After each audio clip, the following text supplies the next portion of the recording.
June the 6th, 1944. The skies over Normandy were filled with chaos. The sound of gunfire, the roar of engines, and the thick haze of smoke blanketed the French countryside.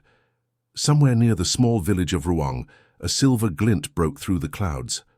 A P-51 Mustang, wounded but defiant, spiraling down through the grey sky.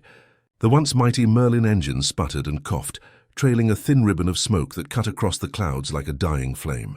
At the controls sat Lieutenant Thomas Fraser of the 334th Fighter Squadron, 4th Fighter Group.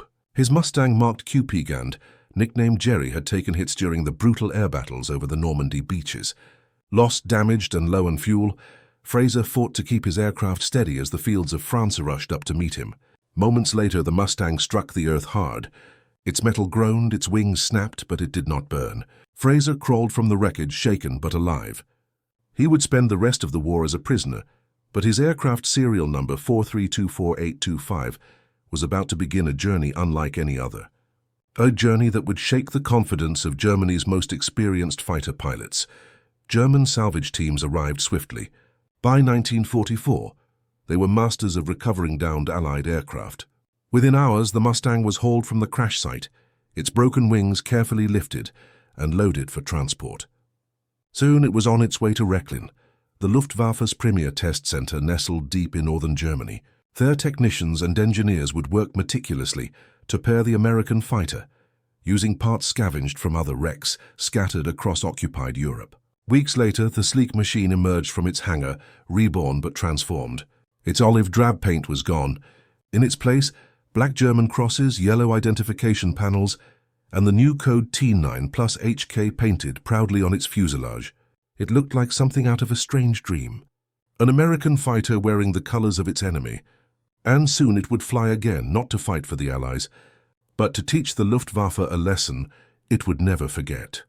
The Mustang was assigned to one of the most secretive units in the Luftwaffe, Wanderzirkus Rosarius or Rosario Traveling Circus. This was no ordinary combat group led by Theodore Rosarius.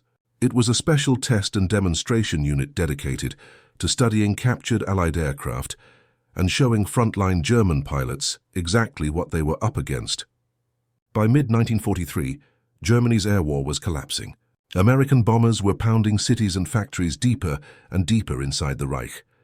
And though the Luftwaffe still had skilled pilots and capable fighters, they were fighting an enemy whose aircraft they didn't fully understand. Reports from the front were confusing. Some said American planes could outclimb them. Others said they were slow but tough. No one really knew the truth. Rosarius set out to change that.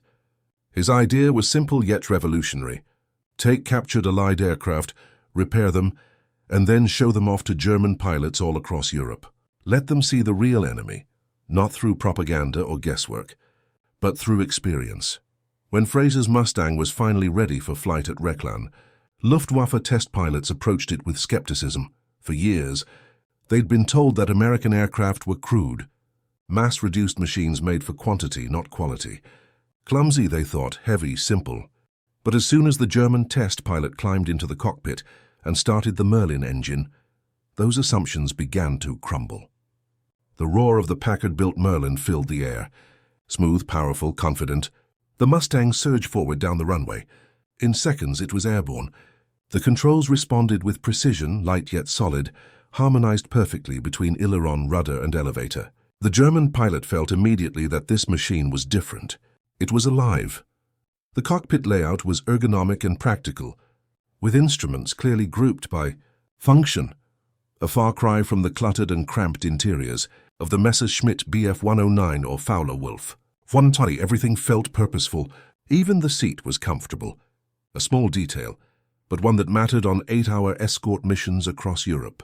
Then came the real shock performance. At altitude, the P-51B climbed like nothing the Germans had tested before. Its two-stage supercharged Merlin engine kept producing power even above 30,000 feet aft, where most German engines gasped for air. The Mustang could reach forward 40 miles at full power, nearly 60 mph faster than their best fighters.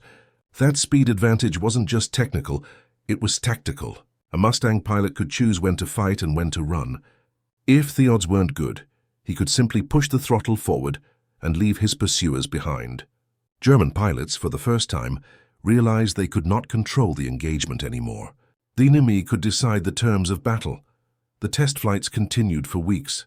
The Germans dove it, rolled it, pushed it to its limits, and every time the Mustang impressed. In dives it stayed stable, smooth and under control.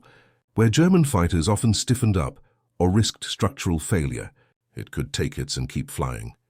Its range, especially with external drop tanks, was staggering. With over 8 hours of endurance, the Mustang could fly from England to Berlin and back again, something no German fighter could dream of. At this point, the Luftwaffe understood why their skies were no longer safe.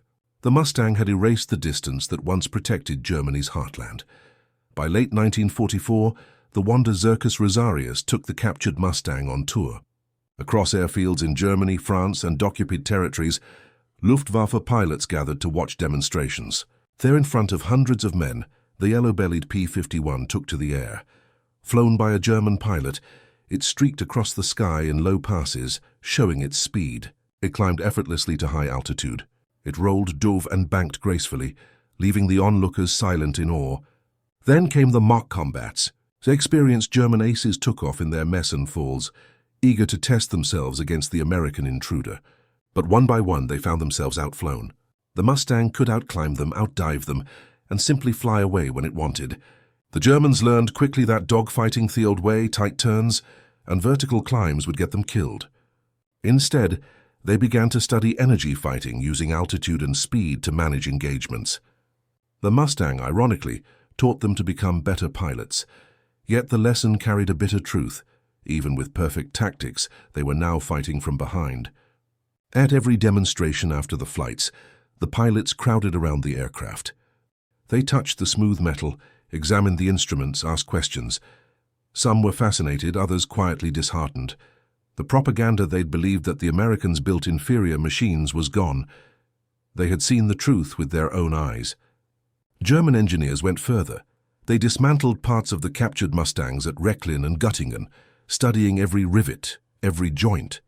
They were amazed by the precision of American manufacturing, the consistency of welds, the quality of materials, the clever simplicity that made maintenance suessy. Where German aircraft required hours of careful adjustments, the Mustang's design allowed quick servicing in the field. The engineers began to realize what this meant. America wasn't just building better planes. They were building more of them, faster, and all to the same standard. While German factories struggled under bombing and resource shortages, American plants were rolling out 800 Mustangs a month, each identical, each ready for battle. And every one of them had the range to reach the heart of Germany. By late 1944, the Luftwaffe was on therapies. Fuel shortages crippled training. New pilots went into combat with barely 100 hours of flight experience, facing Americans who had 3 times that. Skilled veterans were dying faster than they could be replaced. The Mustang had become the symbol of this overwhelming shift. It wasn't just a plane. It was proof that Germany could no longer win the air war. The captured P-51, known as T-9 Plaus HK, flew with the Rosarius unit until December 1944 when it disappeared, likely destroyed in an air raid or crash. Its fate remains uncertain, but by then its impact was already profound. Hundreds of German pilots had seen it, flown against it, and come away with a sobering realization. The enemy had surpassed them, not just in numbers, but in technology, in design, and in thievery philosophy of war. The Mustang was the embodiment of Allied industrial might. Fast, reliable, forgiving, and built by the thousands. It gave the Allies the power to take the fight anywhere, any time.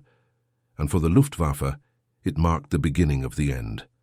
As one German test pilot later said, years after the war, when I flew the Mustang, I knew then the war was lost. Not because of the pilot, not because of tactics, but because of what that machine represented. It was not just an airplane. It was America made of metal.